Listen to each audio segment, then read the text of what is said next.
वो रिफ्लेक्टर वाली बात मैंने बताई थी, अगर चल नहीं रहा है तो क्या होता है, तो सिंपल है। अब हम मूविंग रिफ्लेक्टर वाले केस को देख लेते हैं, ठीक है। तो भाई जैसे मान लो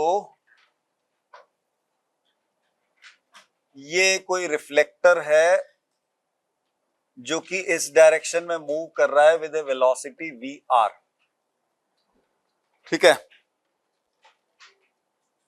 और इसकी तरफ साउंड जा रही है, ठीक है। एक वेव जस्ट यहां अभी पहुंची है और इससे पहले वाली वेव जो है वो अभी यहां है, ठीक है। तो इस डिस्टेंस को हम बोल सकते हैं लैम्डा। जो इंसिडेंट साउंड है रिफ्लेक्टर पे उसकी वेवलेंथ है लैम्डा, ठीक है। हम क्या करेंगे, इंसिडेंट और रिफ्लेक्टेड साउंड की वेवलेंथ में क्या रिलेशन है वो निकालेंगे, ओके। और साउंड की स्पीड हम मान रहे हैं v, as usual v is the sound speed of sound. तो ये दोनों वेव फ्रंट जो v वेलोसिटी से इस तरफ चल रहे थे, रिफ्लेक्टर इस डायरेक्शन में वी आर वेलोसिटी से आ रहा, ओके। तो ये इंस्टेंट इनिशियल मोमेंट है हमारा। अब बाद वाले मोमेंट में क्या होता है कि अब देखो ये वाला जो वेव फ्रंट है रिफ्लेक्ट होने के बाद अब ये इधर चलने लग गया, जबकि नेक्स्ट वेव फ्रंट अभी भी इधर ही आ रहा है और रिफ्लेक्टर भी इधर आ रहा है, ओके। तो जब ये वेव फ्रंट यहां पहुंचेगा उस इंसिडेंट का हम कलर चेंज कर लेते हैं, चलो येलो कलर, ठीक है। तो ये वाला इधर आ रहा है, रिफ्लेक्टर इधर आ रहा है, ठीक है ना। तो मान लो समवेयर हियर ये यहां पहुंच गया और रिफ्लेक्टर बाद वाले मोमेंट पे रिफ्लेक्टर यहां है, ओके, ठीक है ना, ये यहां है। अब तक ये वाला मुड़ के इधर जा चुका होगा, ठीक है ना। तो वो मान लो यहां कहीं पे भाई ये जो वाला था ये यहां पे यहां से इधर आ गया। इसके इनके मैं नंबरिंग कर देता हूं, नंबर 1 ये वाला नंबर 2 है और पहले वाले में ये नंबर 1 और ये नंबर 2 था। तो इस डायग्राम को समझ लो क्लियरली। 1 मतलब आगे वाला वेव फ्रंट, 2 मतलब उसके बाद वाला नेक्स्ट वेव फ्रंट, ओके। तो ग्रीन वो मोमेंट, ग्रीन जो है इनिशियल मोमेंट है और येलो बाद वाला मोमेंट है, ठीक है ना। तो सेकंड वाला वेव फ्रंट लेफ्ट की तरफ चलता हुआ, मतलब राइट की तरफ चलता हुआ इधर पहुंचा, रिफ्लेक्टर जो है इधर जाते हुए यहां पे पहुंचा, ये इसको जस्ट मीट कर रहा है। तब तक ये वाला यहां से यहां आ गया। तो जो लैम्डा रिफ्लेक्टेड होगा वो हम कह सकते हैं कि ये गैप जो है this is lambda of the reflected sound, ठीक है ना, क्योंकि इस मोमेंट के बाद ये भी रिफ्लेक्ट हो जाएगा और ये दोनों यही गैप मेंटेन करते हुए चलते जाएंगे। इतनी बात समझ में आ रही है सबको, ठीक है। तो एक काम करो, इसको अटेम्प्ट करो खुद ही। You have to find lambda reflected. Now basically it's a question of kinematics. तो बस तुम्हारी थॉट्स में अगर क्लैरिटी है तो तुम कर सकते हो आराम से, बाकी कुछ नहीं, प्लस माइनस गुणा भाग, बस वही सिंपल यही चीज है।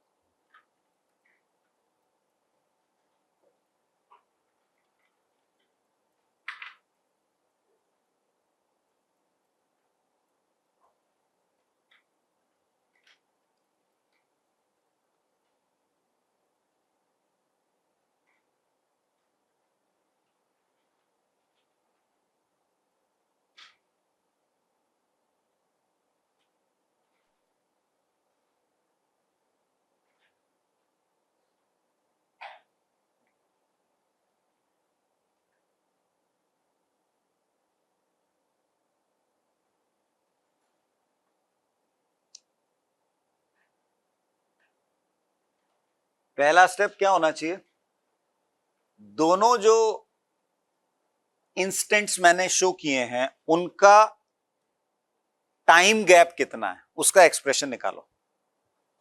क्यों भाई, डेल्टा टी, जो ग्रीन वाला मोमेंट है और जो येलो वाला मोमेंट है इंस्टेंट है, उन दोनों का टाइम गैप। क्या एक्सप्रेशन आएगा इसके लिए?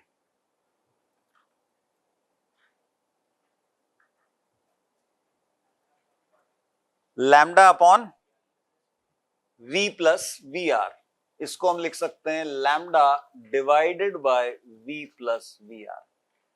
भाई देखो, सेकेंड वेव फ्रंट और इस रिफ्लेक्टर के बीच का गैप लैम्डा है, दोनों एक दूसरे की तरफ आ रहे हैं, relative velocity v plus we R, तो lambda upon v plus we R, that is the time gap.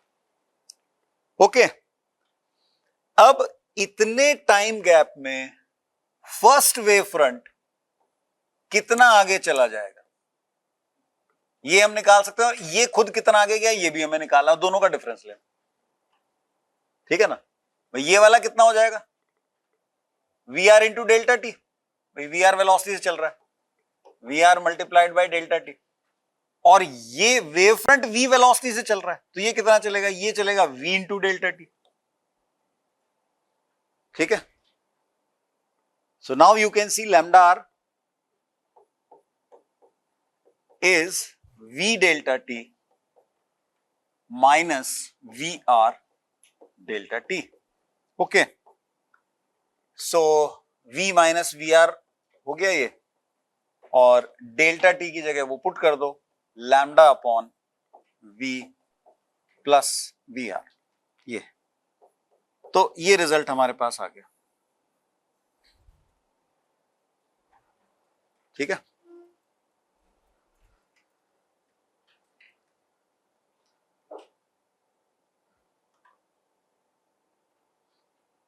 तो प्योरली ये काइनेमेटिकल चीज है, बहुत जगह ये एक्सप्रेशन वगैरह वैसे ही लिख देते हैं या फ्रीक्वेंसी के टर्म्स में लिख देते हैं, कोई एक्सप्लेनेशन इसका नहीं मिलता, बट सिंपल काइनेमेटिक्स से जो है ये चीज एक्सप्लेन की जा सकती है। समझ में आया भाई सबको?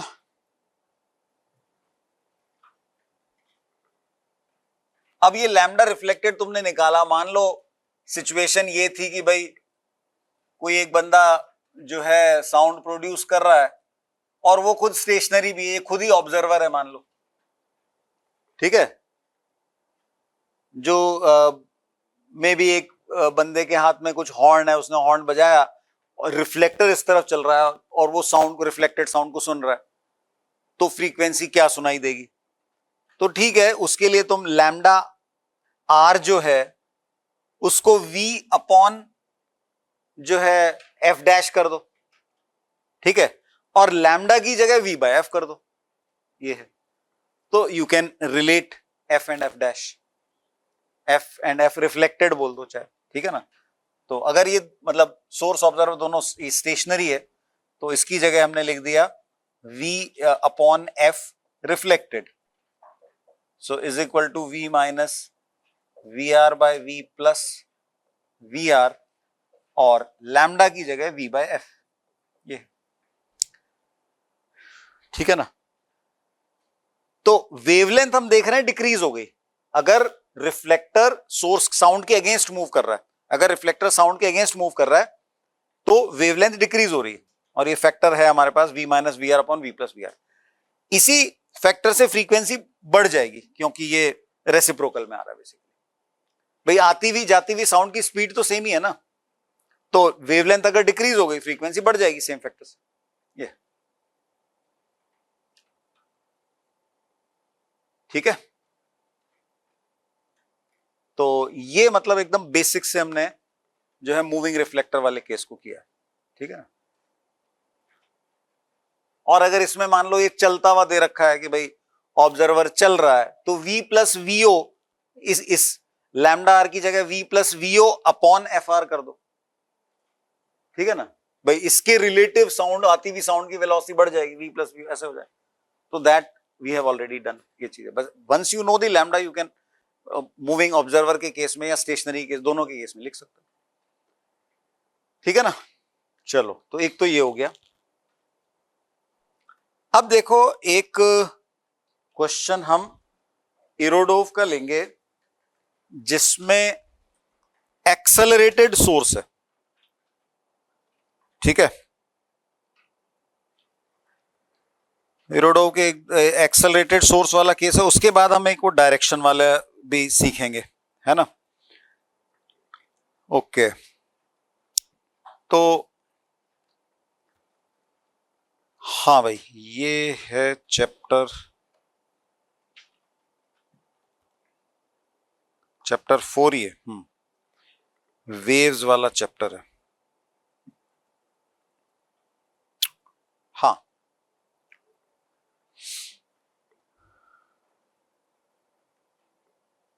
सो this is question number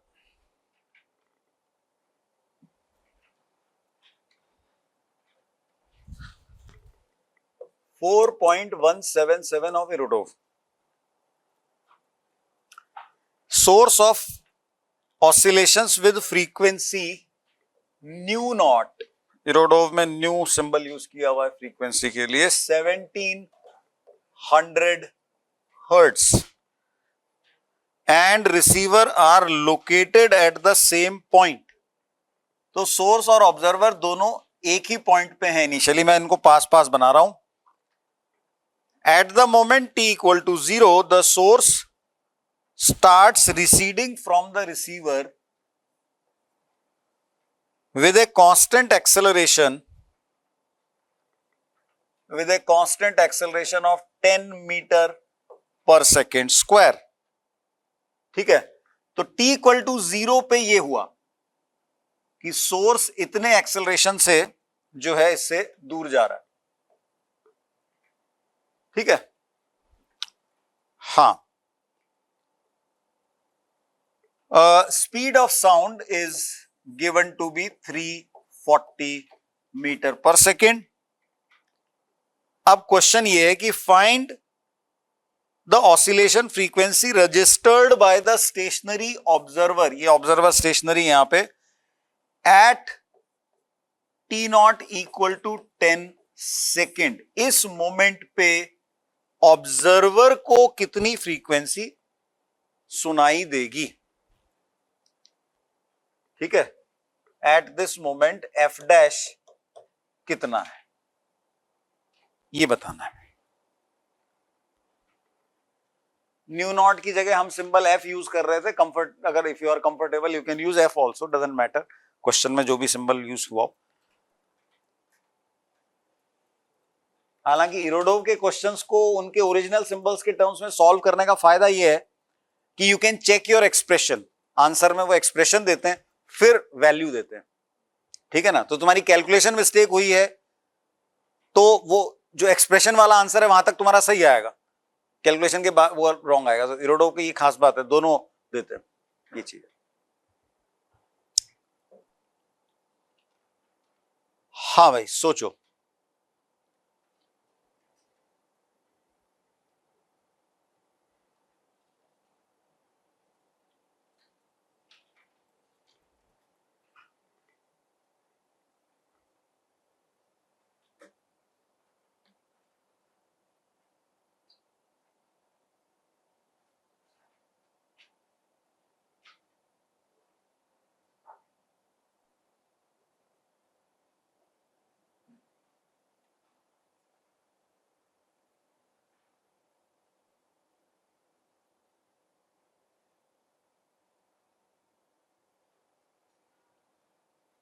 advance IIT 1 का जब डिस्कशन करेंगे तब इसको लेंगे भाई। किसी को पैराग्राफ 23 to 27 में भी डाउट है, बट अब वो शीट लेंगे तब करेंगे उसको डिस्कस, अभी ये चलने दो।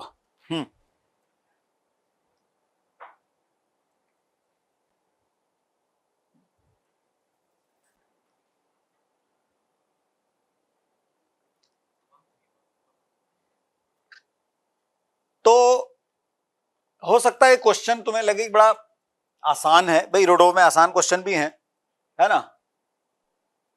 जैसे सोर्स मूविंग अवे वाला केस हो गया, तो तुम ये कह सकते हो कि भाई f dash equal to v upon v, source moving away तो क्या होगा नीचे, प्लस वी एस की जगह तुम कर दो A into T naught, this times जो ओरिजिनल फ्रीक्वेंसी है न्यू नॉट। क्यों भाई, लग रहा है सही? किसी को गड़बड़ लग रहा है तो चलो बताओ, अगर किसी को इसमें कुछ गलती लग रही है तो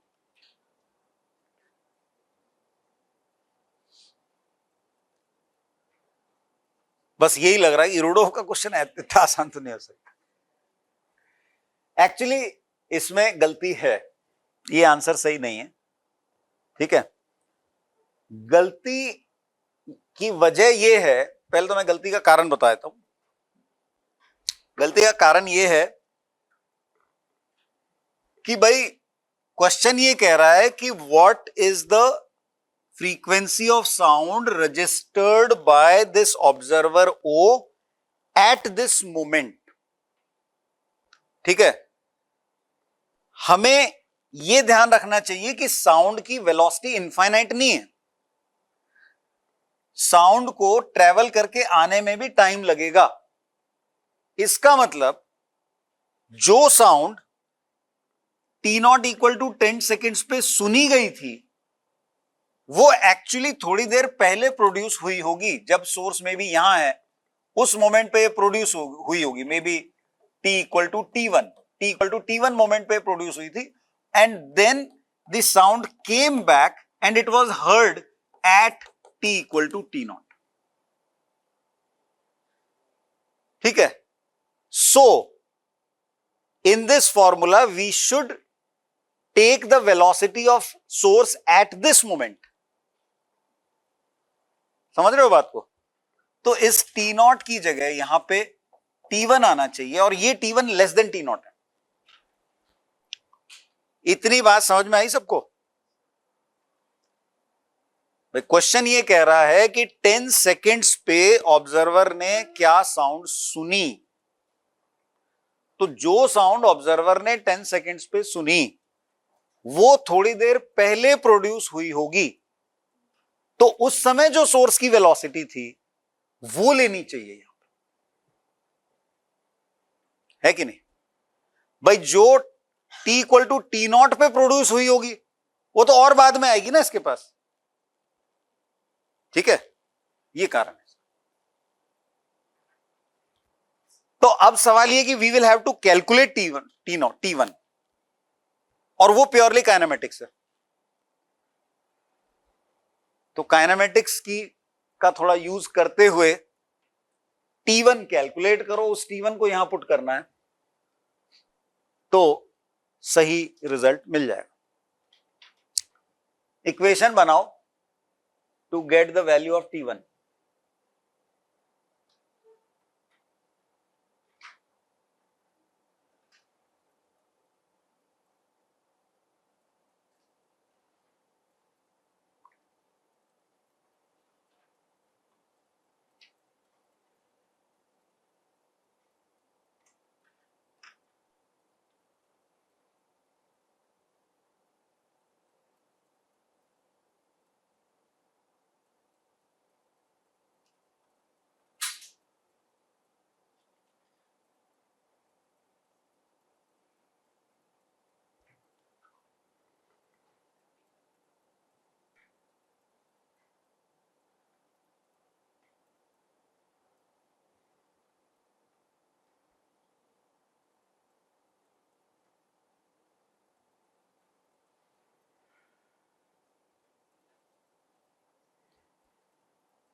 हाँ भाई, इक्वेशन बनी।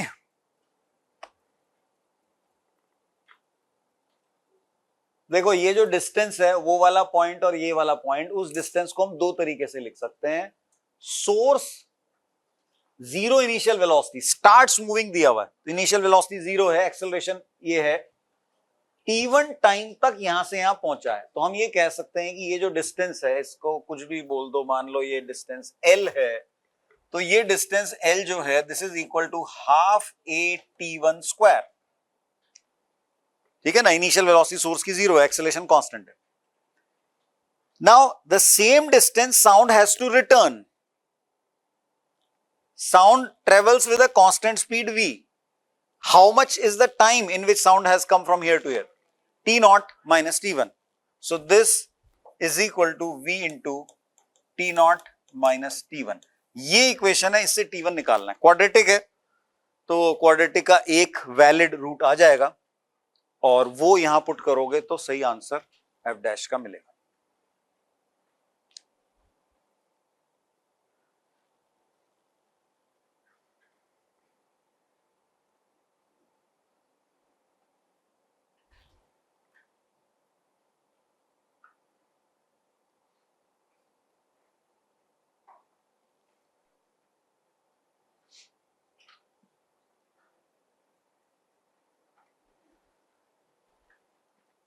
क्यों भाई, समझ में आ गया?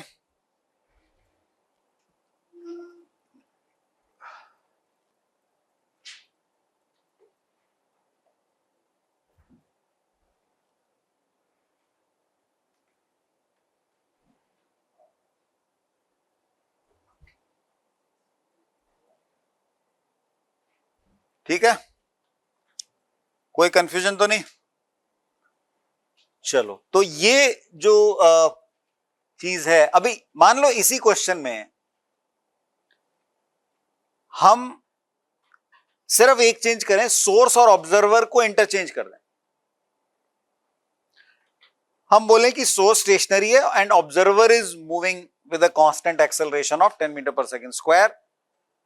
How much is the frequency registered by और detected by the observer at T equal to T naught. ठीक है, ऐसा करने से क्वेश्चन आसान हो जाएगा कि मुश्किल हो जाएगा? आसान हो जाएगा, क्योंकि अगर ऑब्जर्वर ही चल रहा है तो हमें उसी मोमेंट की वेलोसिटी चाहिए जब उसने साउंड सुनी, और वो सीधा ए टी नॉट हो जाएगा। ठीक है ना? तो कहने का मतलब यह है कि अगर जैसे एक्सेलरेटेड वाला केस हो, और खासकर वो जबकि जिसमें कि सोर्स एक्सेलरेटेड है, ठीक है ना, वो केस जिसमें सोर्स एक्सेलरेटेड है, तो वैसे केस में हमें इस टाइम इंटरवल का, इस गैप का हमें ख्याल करना पड़ेगा। हमें सोर्स की वेलोसिटी उस मोमेंट पे लेनी पड़ेगी जबकि वो साउंड प्रोड्यूस हुई थी, which was ultimately heard at the final moment t equal to T naught. ठीक है, तो उसके लिए जो भी है काइनेमेटिक्स का यूज करना पड़ता है। ठीक है ना? तो एक्सेलरेटेड सोर्स के केस में ये जरूरत पड़ रही है। बाद में हम डायरेक्शन वाले एग्जांपल लेंगे, उसमें भी ऐसा है। उस एक और एग्जांपल मैं रोड ओवर लूंगा, उसमें भी वो डायरेक्शन, वो जो एंगल की जरूरत पड़ेगी हमें, वो भी हमें उसी मोमेंट पे लेना पड़ेगा। ओके, तो अब हम बात करते हैं कि भाई जो अगर एंगल वाला केस है तो क्या होगा। तो इसमें यह है भाई कि जैसे मान लो कि सोर्स स्टेशनरी है, एक बार ये मान लो, और ऑब्जर्वर चल रहा है। ठीक है, सो सोर्स स्टेशनरी है, ऑब्जर्वर यहां है, और ऑब्जर्वर लेट्स से इस डायरेक्शन में मूव कर रहा है। ठीक है, ये एंगल थीटा है, इसकी वेलोसिटी वीओ है। ठीक है ना? और एज यूजुअल ये एफ और स्पीड ऑफ साउंड वी वगैरह हमें दिया हुआ। तो इसको ना मैं विदाउट डेरिवेशन डायरेक्ट ही बता रहा हूं। ठीक है, तुम्हें करना बस ये है कि ये जो वीओ है इसका तुम्हें बस कंपोनेंट लेना है along the line joining source and observer, और उसको फॉर्मूले में यूज करना है बस। ठीक है, तो सोर्स स्टेशनरी है, मूविंग ऑब्जर्वर वाला केस है, तो ये बन जाएगा कि भाई f dash is equal to v, हां माइनस होगा कि प्लस है भाई? ऑब्जर्वर का कंपोनेंट किस तरफ आ रहा है? टूवर्ड्स द सोर्स, तो फ्रीक्वेंसी बढ़ेगी। ठीक है ना? लेंगे क्या? वीओ कॉस थीटा, तो प्लस हो जाएगा V O cos theta divided by source stationary है, तो ये वी आ गया, दिस इनटू एफ। ये ठीक है भाई? तो अगर ऑब्जर्वर की वेलोसिटी किसी डिफरेंट डायरेक्शन में है तो हमें क्या करना है कि उसकी वेलोसिटी का कंपोनेंट ले लेना है along the line joining source and observer. अगर कंपोनेंट टुवर्ड्स द ऑब्जर्वर है तो ये ऊपर प्लस साइन आएगा, अवे फ्रॉम द ऑब्जर्वर तो माइनस साइन आ जाएगा। ठीक है, सिंपल। ओके, और ऐसा ही सोर्स के लिए होगा। ठीक है ना? ऐसा ही सोर्स के लिए होगा, लेकिन इसमें अब जैसे मान लो सोर्स जो है किसी केस में ऐसे चल रहा है, ठीक है, और ऑब्जर्वर यहां पे है, ऑब्जर्वर स्टेशनरी ले लिया, जनरली दोनों चलते हुए कम ही होते हैं। तो सोर्स ऐसे चल रहा है, ऑब्जर्वर यहां पे, ठीक है ना। और इस केस में भी ये मान लो ये एंगल कुछ अल्फा है भाई, और इसकी वेलोसिटी वीएस है, ठीक है। तो यहां पे भी जो है हम लिख सकते हैं कि भाई f dash is equal to v upon, क्या लिखेंगे, इसकी तरफ है तो माइनस हो जाएगा, फ्रीक्वेंसी बढ़ेगी, minus v s cos alpha into F, ठीक है। ओरिजिनल फ्रीक्वेंसी इसकी एफ। तो ये हमने लिख तो दिया है, बस थोड़ा सा ख्याल करने की जरूरत यह है कि भाई ये जो साउंड है एफ डैश फ्रीक्वेंसी की, ये ऑब्जर्वर को थोड़ा टाइम बाद में सुनाई देगी, ठीक है ना। इस मोमेंट पे जो साउंड प्रोड्यूस हुई है उसकी फ्रीक्वेंसी इतनी होगी जब भी वो ऑब्जर्वर को सुनाई देगी। कारण क्या है कि भाई even if let's say source is moving with constant velocity, right, this angle is going to change. V s इस लाइन के बीच का एंगल अब ये कुछ और हो गया, मे बी यहां पे आके 90 हो गया। ये जो एंगल अल्फा था, that angle alpha is changing even if the source is moving with constant velocity, है कि नहीं। ये मिनिमम डिस्टेंस हो गया, वहां पे ये 90 डिग्री हो गया, उसके बाद ये अवे गोइंग अवे फ्रॉम वाला केस हो जाएगा ये, ठीक है। ऑब्जर्वर चल रहा है उस केस में प्रॉब्लम नहीं है, क्योंकि ऑब्जर्वर को तो ठीक है, जिस टाइम पे सुनना है उसी टाइम पे आ गया ये एंगल, ठीक है। सोर्स के केस में भी फॉर्मूला वैसा ही है, बस तुम्हें कंपोनेंट लेना है along source and observer, but ये साउंड थोड़ी देर बाद इसको सुनाई देगी, ये चीज हमें ध्यान रखना, ओके।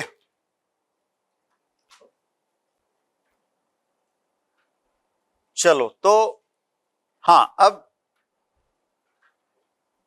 इरोडोव का एक और क्वेश्चन ले लेते हैं।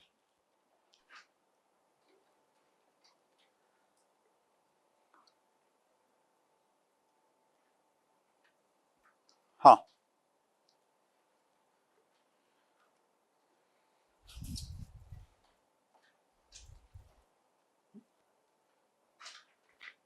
तो ये है भाई 4.178, source of sound with natural frequency 1.8 kilohertz, nu naught equal to 1800 है अब की बार, moves uniformly along a straight line separated from stationary observer। तो सोर्स की लाइन ऑफ मोशन ये है, ठीक है, और ऑब्जर्वर इस लाइन से कुछ डिस्टेंस पे है, L इक्वल टू 250 मीटर, ठीक है। ऑब्जर्वर यहां पे,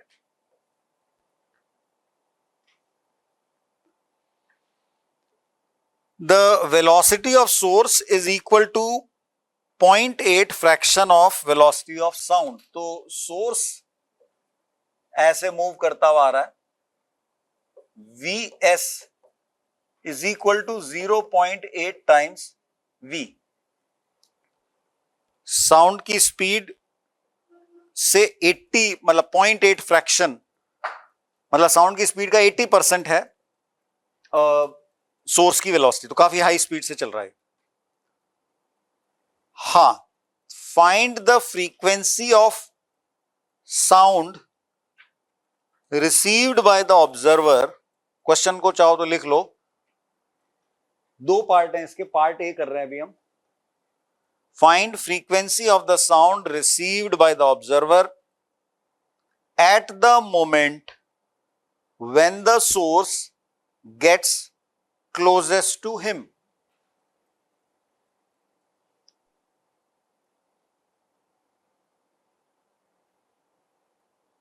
Find the frequency of sound received by the observer at the moment when the source gets closest to him. करो ट्राई।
हाँ भाई, क्या आंसर न्यू नॉट ही है भाई?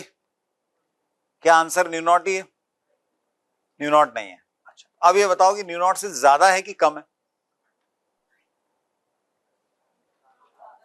न्यू नॉट से ज्यादा है। गुड, तो बात समझ में तो आई, ठीक है ना? मैंने कहा था कि सोर्स की वेलोसिटी उस मोमेंट की लेनी है जब वो साउंड प्रोड्यूस हुई थी, ठीक है ना? क्वेश्चन ये कह रहा है कि we have to find the frequency detected by the observer when the source is closest, when the source is here, ठीक है ना? लेकिन ये साउंड तो यहां से यहां तक पहुंचने में टाइम लगेगा, तो जब सोर्स यहां है तो जो साउंड यहां पहुंच रही है वो थोड़ी देर पहले वाली है, और थोड़ी देर पहले मतलब सोर्स में be somewhere here, may be it is moving like this. तो ये वाली साउंड की जब यहां पहुंचेगी, ठीक है ना, तो ये साउंड जब यहां पहुंचेगी तो तुम समझ सकते हो कि ये वीएस का ये वाला कंपोनेंट टुवर्ड्स है, तो इसका मतलब बढ़ी हुई फ्रीक्वेंसी सुनाई देगी। Okay, let's say if this angle is theta, अगर ये एंगल थीटा तुम निकाल सको, ठीक है ना, इस एंगल थीटा को वेलोसिटी से या किसी तरीके से रिलेट कर सको तो प्रॉब्लम सॉल्व हो जाएगी। भाई ये थीटा के टर्म्स में आंसर हम आराम से लिख सकते हैं कि भाई जो एफ डैश होगा this will be v upon v minus v s cos theta, this into जो ओरिजिनल फ्रीक्वेंसी न्यू नॉट है ये होगा, है ना? So we just need this cos theta, और वो निकलेगा काइनेमेटिक्स से। बहुत ही आसान वाली काइनेमेटिक्स, ज्यादा मुश्किल नहीं।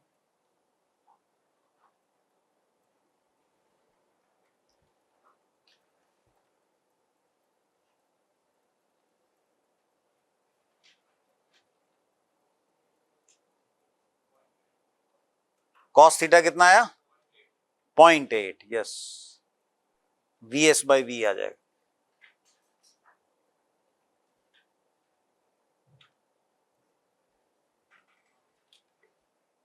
हम क्या समझ रहे हैं कि इस मोमेंट पे जो साउंड प्रोड्यूस हुई वो जब ऑब्जर्वर को मिली तो सोर्स यहां था, इजंट इट?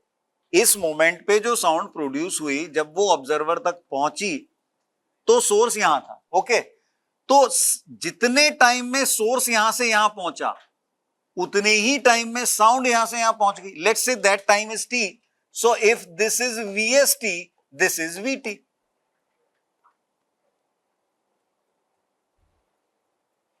ठीक है ना? इस मोमेंट पे सोर्स ने जो साउंड प्रोड्यूस की वो ऑब्जर्वर को टी टाइम बाद सुनाई दी, तो ये distance travelled by sound VT है, ये distance travelled by source VST, right? So cos theta you can easily see is VST by VT, T cancel हो, और इसको तुम यहां पुट कर सकते हो। अब देखो V और VS दोनों की हमें जरूरत नहीं है, सिर्फ रेशियो से काम चल जाएगा, ठीक है ना? ऊपर नीचे V से डिवाइड कर दो, cos थीटा तो वैसे ही आ गया 0.8, इसमें ऊपर नीचे V से डिवाइड कर दो तो वो रेशियो ही आ जाएगा, ठीक है ना? प्रॉब्लम सॉल्व हो जाएगी।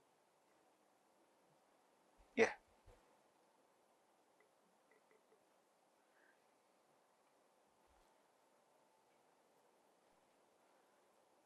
क्यों भाई?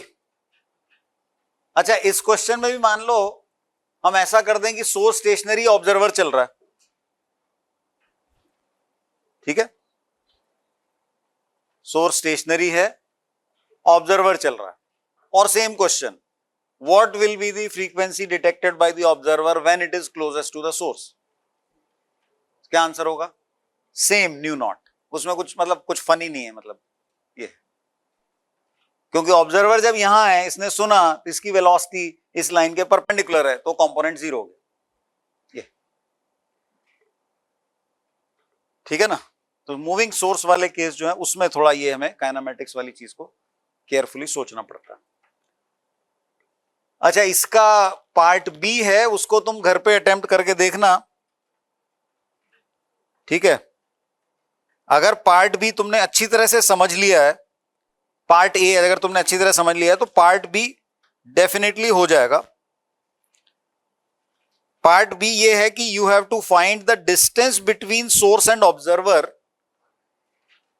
Eight the moment when observer receives frequency equal to nu naught.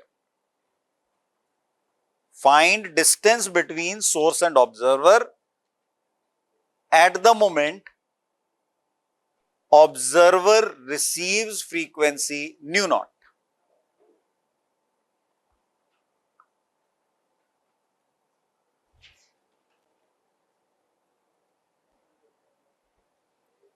क्यों भाई, अभी करना है?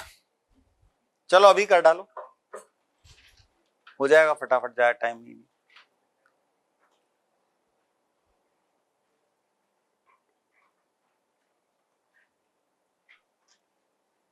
You have to find distance between source and observer when the observer receives a sound of frequency nu naught. Nu naught is the original frequency.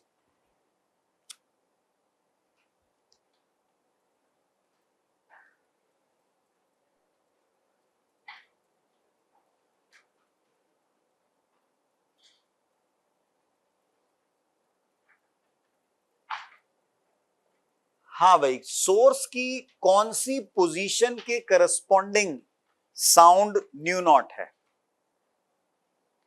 पता चल रहा है? ये तो कौन सी पोजीशन, ये वाली, क्योंकि इस मोमेंट पे सोर्स की वेलोसिटी सोर्स ऑब्जर्वर को ज्वाइन करने वाली लाइन के परपेंडिकुलर, राइट। तो इस मोमेंट पे जो साउंड प्रोड्यूस हुई, जब भी वो ऑब्जर्वर को सुनाई देगी वो न्यू नॉट फ्रीक्वेंसी रजिस्टर करेगा। But by that time source would have moved a little further.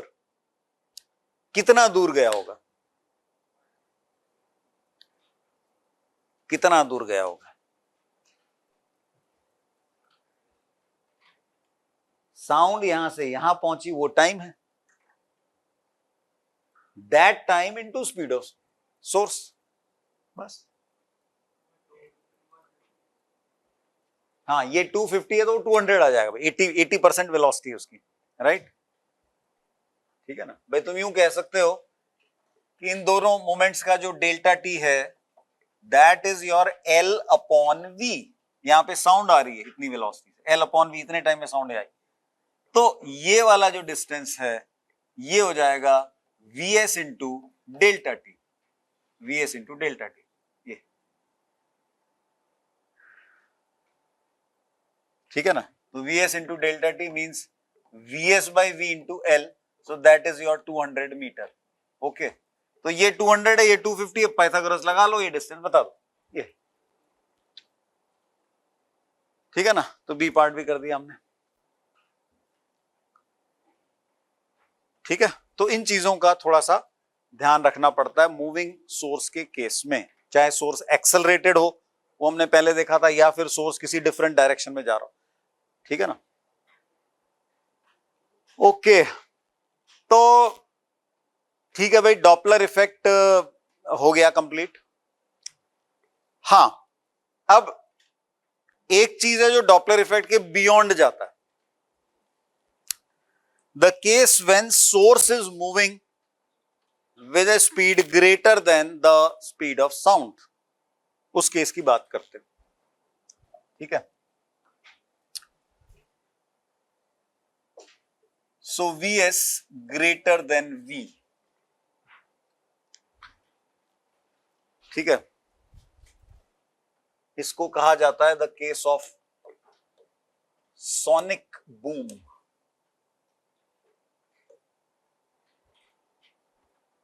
Sonic boom, also known as shock waves.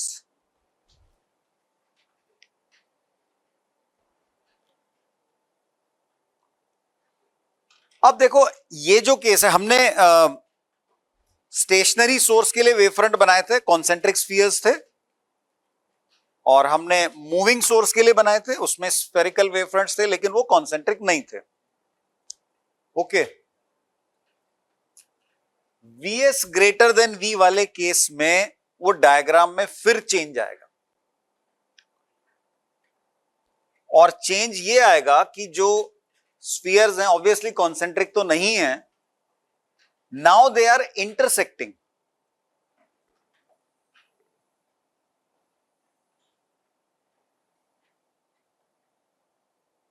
Like this. सोचो क्यों?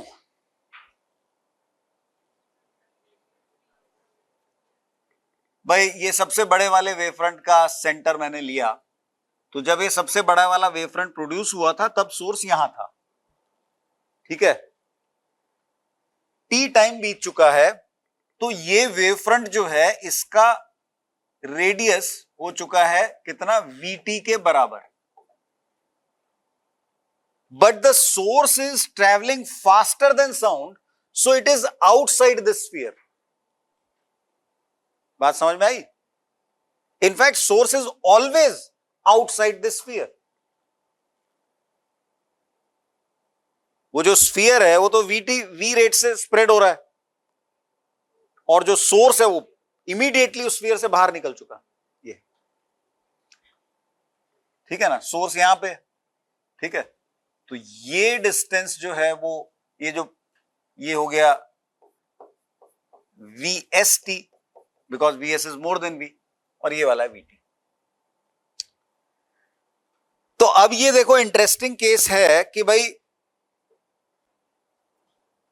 एक ही सोर्स के वेव फ्रंट सुपर इंपोज हो रहे हैं।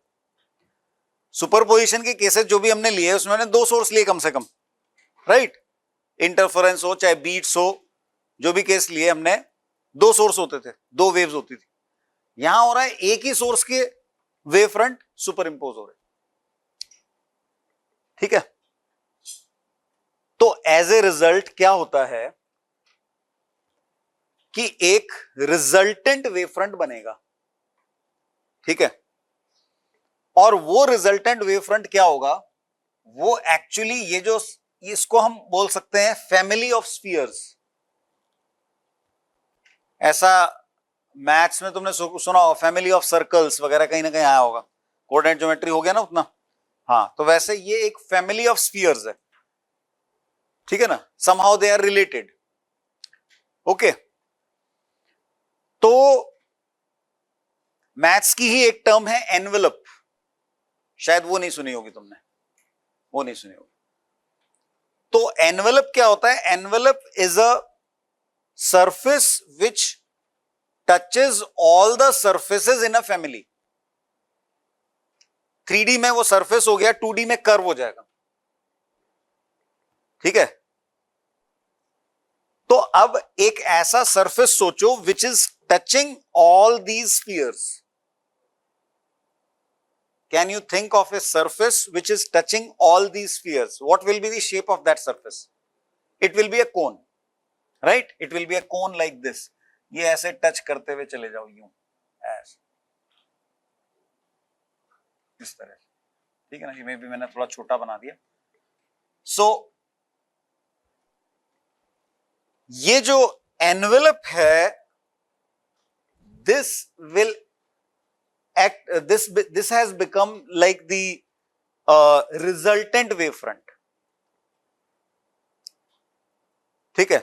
और इसी को शॉक वेव फ्रंट बोलते हैं, इसी को जो है शॉक वेव फ्रंट बोलते हैं, या इसी को सोनिक बूम कह लो या शॉक वेव, जो भी है, शॉक वेव इसको कहा जाता है।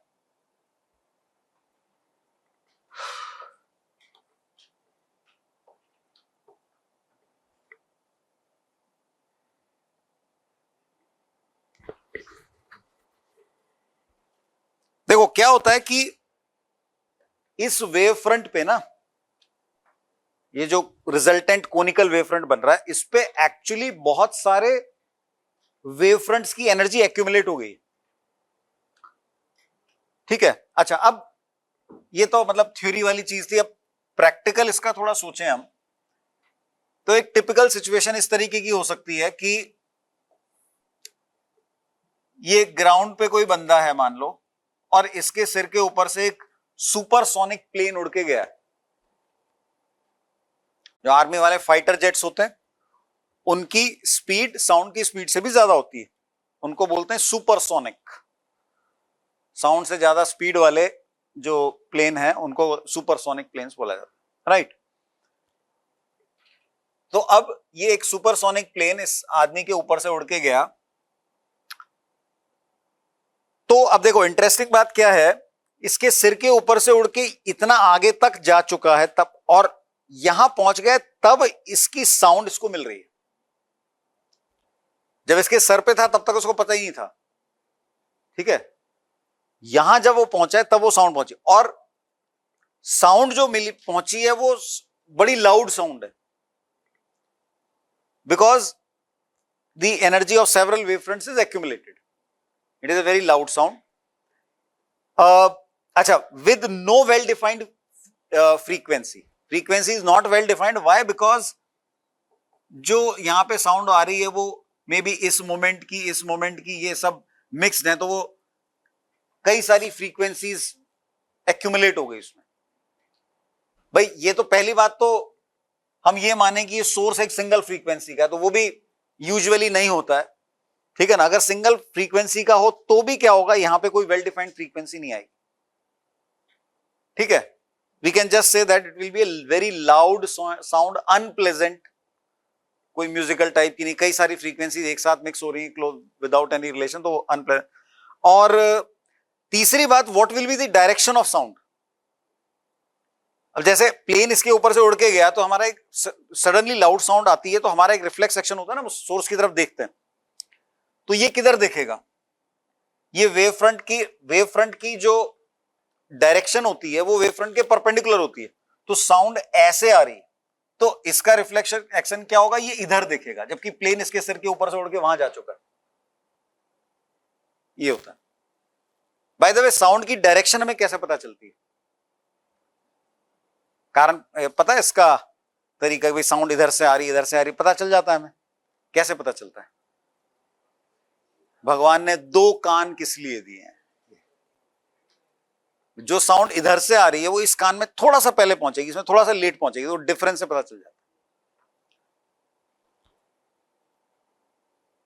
और इसीलिए बहुत बार ऐसा होता है कि तुम मान लो नीचे खड़े हुए हो, ठीक है, और कोई जना ऊपर सेकंड फ्लोर से तुम्हें आवाज दे रहा है, तुम इधर उधर ढूंढते आवाज कहां से आ रही है, होता है कि नहीं?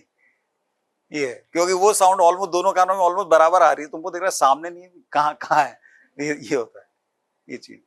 यूजुअली हम उसी प्लेन में सोचते हैं, ये है ऐसा, ठीक है ना।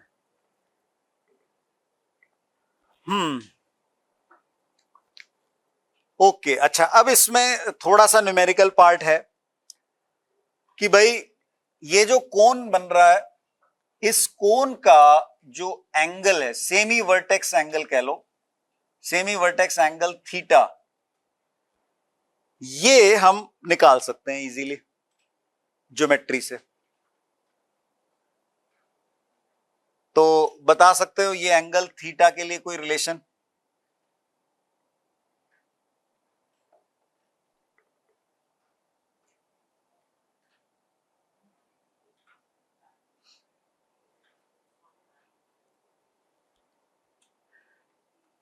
इस पॉइंट से यूं सोच लो, यहां से ये डिस्टेंस तो तुम्हें मिल रहा है VST।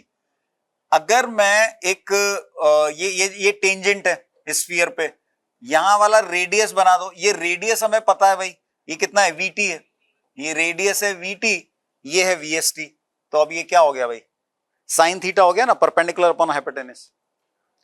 So we can say sine theta is VT upon VST।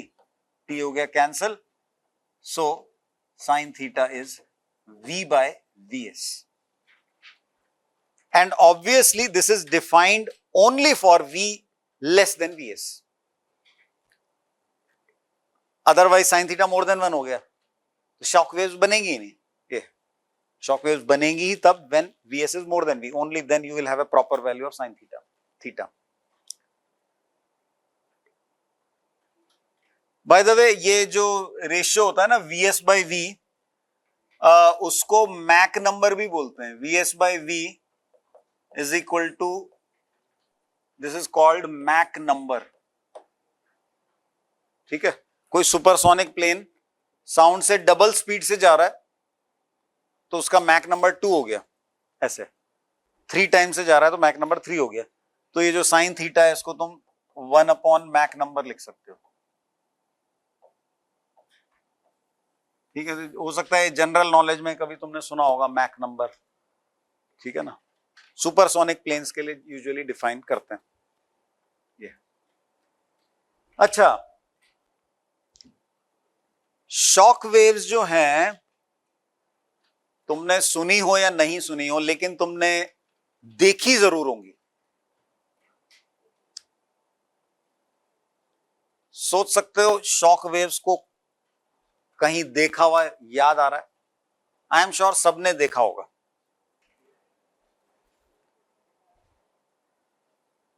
देखने की बात कर रहा हूं, ऑब्वियसली साउंड वेव नहीं है, कोई और वेव है।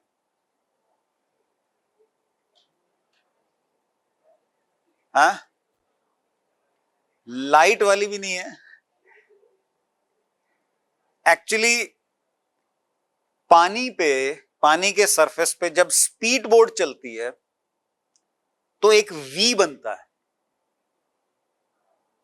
देखा, वो जैसे बोट है हाई स्पीड से जा रही है तो इसके पीछे ऐसा ना वेव, ऐसी वी शेप की वेव बन जाती है।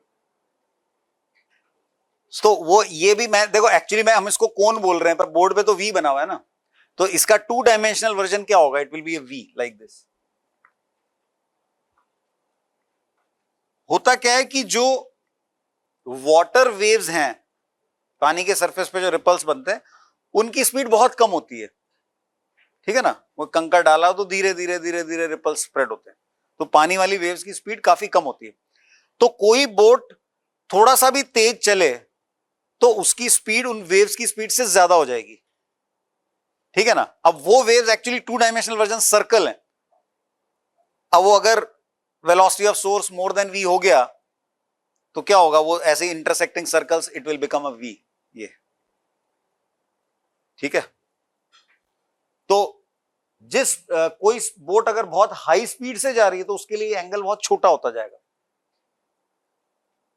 ठीक है ना, वो तुम देख सकते हो साइन थीटा में वीएस नीचे आ रहा है। If the speed of source is large this angle will be small. और ऐसा होता है ना, मोटर बोट जा रही होती है तो वो वी बहुत ही नैरो सा बनता है, हाई स्पीड से चल रही है तो बहुत नैरो सा बनता है। ये तो पानी का शॉक वेव फ्रंट है। ठीक है, मैथ्स यही है, इक्वेशन यही है बेसिकली उसको। मैक नंबर नहीं आएगा, मैक नंबर साउंड के लिए होता है। ठीक है भाई।